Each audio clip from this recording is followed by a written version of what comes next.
आप में से कितनी माताएं या कितने भाई लोग बैठे हैं जो शंकर जी के मंदिर पर जाते हैं और मंदिर पर जब जाते हैं वापिस जब लौट कर आते हैं तो मंदिर की चौखट का स्पर्श कर कर अपने मस्तिष्क पर उस रज को लगाते हैं? आप में से कितने लोग हैं बहुत सारे, ठीक है।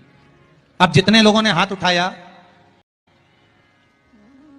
और नियम से अगर शंकर मंदिर की दरवाजे की चौखट पर भगवान शंकर को जल चढ़ाने के बाद जब आप लौट कर आ रहे हैं और उनकी चौखट पर आपने हाथ फेर कर अपने मस्तिष्क पर उस रज को लगाया है, वो धीरे धीरे अपने भाग्य की ओर देखते हैं। तारीख लिख लेना कि मैंने इतनी तारीख से मंदिर जाना चालू करा, इतनी तारीख से मैं ये काम कर रहा हूं और इतनी तारीख तक मुझे ये फल की अनुभूति।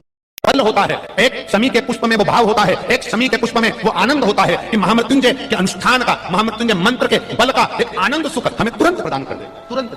जैसे बेलपत्री के मध्य भाग, बड़ा ध्यान दीजिएगा, ये बेलपत्र है और इस बेलपत्र के 2 पत्ती और ये 3 पत्ती का जहां पर मिलन हुआ है, फिर अच्छे से देख लीजिए, बेलपत्र की 2 पत्तियां, ये 3 पत्तियों का जहां बीच में मिलन हुआ है, उस 3 पत्ती के मिलन की जगह पर केवल मिलन वाले स्थान पर चंदन लगाकर अगर हम 108 बार महामृत्युंजय मंत्र का स्मरण कर देवाधिदेव महादेव को समर्पित करते हैं तो मनवांछित फल की कामना हमारी तुरंत पूर्ण हो जाती है। वो मिला हुआ दूध, जल में मिला हुआ दूध और एक शमी का पुष्प, थोड़ा ध्यान देना कथा की ओर, बहुत भाव से श्रवण करिएगा। एक जल में मिला हुआ दूध और एक शमी का पुष्प, ये दोनों महामृत्युंजय के जप के लिए, महामृत्युंजय अनुष्ठान के लिए, महामृत्युंजय मंत्र के लिए बड़े प्रबलता का कार्य करते हैं, बड़े प्रबल। ध्यान दीजिएगा, जब आपको लगे कि आपके परिवार में अगर कोई दुखी है, किसी को बहुत कष्ट आ गया, कोई बहुत ज्यादा कर्जे में लदालूम हो गया और उसने विचार करा कि मैं तो मर जाऊं तो अच्छा है या मैं सुसाइड कर लूं तो अच्छा है, अब उनसे निवेदन रहेगा कि मरना मना नहीं, पर थोड़ा प्लान लेट बनाओ मरने का। हम ये नहीं कर रहे कि तुम मत मरो, पर थोड़ा प्लान लेट करो। आज मरने का विचार करा है तो थोड़ा सा 15 दिन रुक जाओ, फिर विचार करना 15 दिन बाद, 20 दिन बाद कि मरूं कि नहीं। पर एक कार्य जरूर कर देखना, रुद्राक्ष की माला से महामृत्युंजय मंत्र का जाप शंकर जी के मंदिर के सम्मुख में नंदीश्वर के पास में बैठकर शिव के सम्मुख को देखते हुए, शंकर के शिवलिंग को देखते हुए, शमी के पुष्प को अपने सामने रखकर एक बार महामृत्युंजय मंत्र का 108 बार जाप कर शमी का पुष्प उस पात्र में से, कटोरी में से उठाकर जाप पूरा होने के बाद शंकर को समर्पित करो और शंकर को समर्पित कर फिर विचार करना 15 दिन, 20 दिन, 1 महीना रुकना कि तुम्हें बाबा ने जो तुमने मांगा वो तुम्हें दिया कि नहीं दिया। उसके बाद विचार करना कि जाऊं कि ना। मरो मरो सब कोई कहे, मर के देखे कोई, मरो तो ऐसा मरो कि फिर संसार सागर में जन्म ना हो। बार बार मरोगे फिर जन्मोगे, फिर मरोगे फिर जन्मोगे, फिर मरोगे फिर जन्मोगे। ऐसा मरण और जन्म से पीछा कैसे छूट जाए, उसका क्रम धारण करना है। आगे टेंशन, ऐसा कोई संसार में नहीं जन्मा जिसके मस्तक पर टेंशन नहीं आया, कोई चिंता नहीं आई, कोई चिंता सम्मुख में नहीं होगी, ऐसा कोई जन्मा ही। शायद आपकी जिंदगी में कहीं काम आ जाए। जितने लोग टीवी पर सुन रहे हैं, आस्था चैनल पर सुन रहे हैं, फेसबुक यूट्यूब पर सुन रहे हैं या इस खगड़िया नगर में श्रवण कर रहे हो तो जरा ध्यान से सुनना। मान लो ये शिवलिंग, ये जलाधारी किसी किसी मंदिर में नंदी मंदिर के बाहर होता है, गर्भगृह के बाहर। बोलो सही है कि गलत है?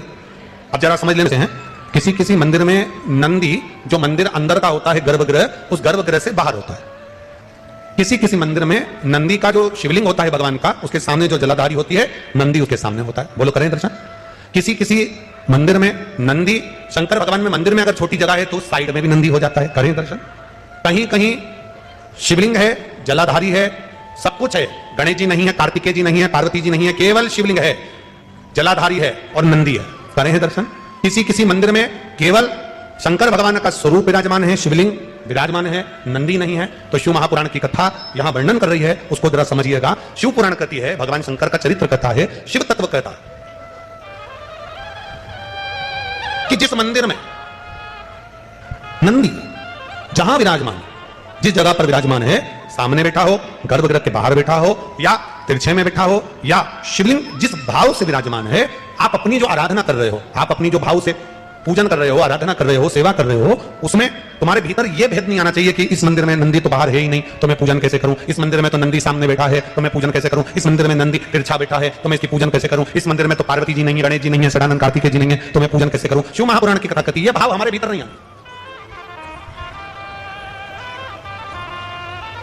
ओटले से मतलब है कि कहीं कहीं वृक्ष के नीचे भगवान शंकर बैठे रहते हैं तो वहां मंदिर नहीं होता, केवल एक ओटला, केवल ओटला, और उस पर शिवलिंग रखा हुआ, केवल एक ओटले पर भगवान शंकर का शिवलिंग रखा है। या मंदिर है, गर्भगृह है, बड़ा चौक नहीं है। शिव महापुराण की कथा कहती है, जहां पर शंकर भगवान विराजमान होते हैं, जहां शिवलिंग रखा हुआ होता है, जिस ओटले पर शंकर भगवान का शिवलिंग विराजमान होता है, जिस गर्भगृह में शंकर भगवान का शिवलिंग विराजमान होता है, अगर वहां नंदी का भी तुमको दर्शन नहीं हो रहा है, वहां नंदी तुम्हें दिखाई नहीं पड़ रहे हैं, तो भी तुम यह मानकर चलना कि बिना नंदी के शंकर भगवान वहां बैठा ही नहीं है। ओटले पर भी अगर बैठा है तो नंदी की पीठ पर ही बैठा है, जहां वो बैठा है। गला पकड़ रहा है बाबू, गला पकड़ रहा है, वो नंदी वहां विराजमान है, वो नंदी वहां बैठा।